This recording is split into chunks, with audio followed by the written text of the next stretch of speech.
Ya, materi spek.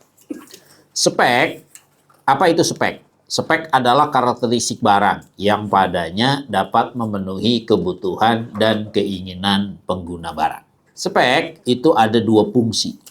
Fungsi utama adalah fungsi komunikasi.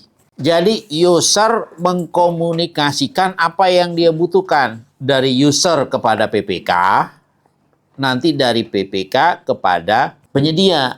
Supaya ini bahasanya media komunikasi, user menceritakan apa yang dibutuhkan. Itu fungsi utama, fungsi komunikasi. Ya, jangan Bapak Ibu beli laptop, jangan laptop doang. Laptop lo yang detail, ngomong yang jelas gitu loh bahasa awamnya. Dia butuh laptop yang laptop fungsi office atau laptop fungsi desain. Nah, karena nanti speknya beda.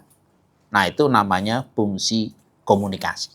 Yang kedua, perbandingan. Fungsi perbandingan ini membandingkan antara yang dibutuhkan dengan barang yang ditawarkan. Sesuai atau enggak? Kalau sesuai beli, kagak sesuai tolak.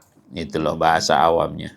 Ya, itu fungsi perbandingan. Harusnya Pokja atau PPK melihat. Kalau sama, beli. Nggak sama, ya tolak. Ya, itu dua fungsi spek. Berikutnya.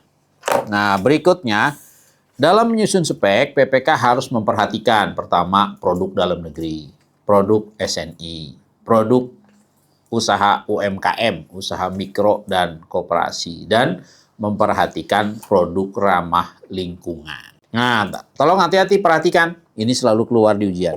Dalam menyusun spek, itu diperbolehkan menyebut merek. Ada 4 ketentuannya boleh menyebut merek.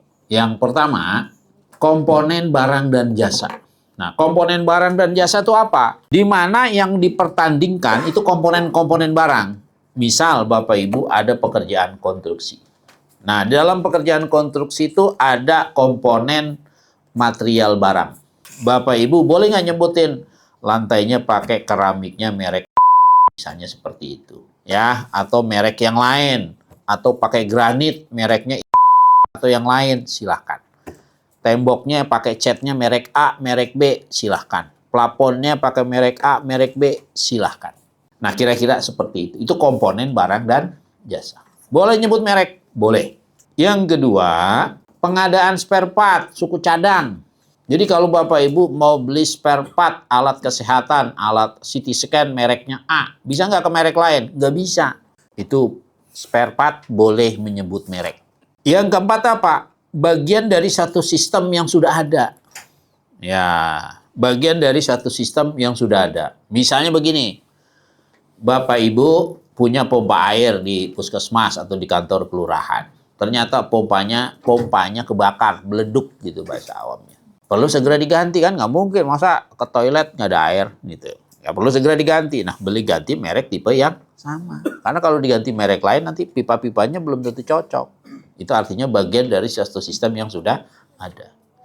Yang terakhir, yang keempat, purchasing, pengadaan via katalog.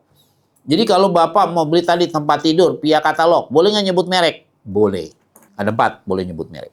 Ya, kalau di Perpres pasal 19 ayat 2, tolong itu ditandain. Ya, silakan Bapak nyamannya belajar pakai modul, silakan. Belajarnya pakai Perpres, kalau Perpres pasal 19 ayat 2.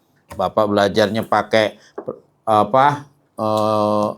mind map juga boleh, silakan. Tolong tandain, biasanya nanti Bapak Ibu ditanya di ujian. Bentuknya begini. Di bawah ini pengadaan-pengadaan yang boleh menyebut merek. Nah, adalah titik-titik, berarti salah satu di antara 4. Atau Bapak Ibu diganti. Misalnya diganti begini. Dinas Kesehatan akan melaksanakan pengadaan spare part untuk alat radiologi. Bagaimana penyusunan merek yang paling tepat? Pilihlah yang berdasarkan merek dengan tipe. Ya, karena spare part, suku cadang. Keywordnya tadi, komponen, spare part, bagian sistem yang sudah ada, katalog.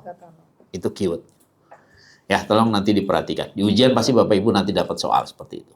Oke, itu ketentuan penyebutan merek. Ya, biasanya bisa dapat 1 atau beberapa soal. Totalnya 6.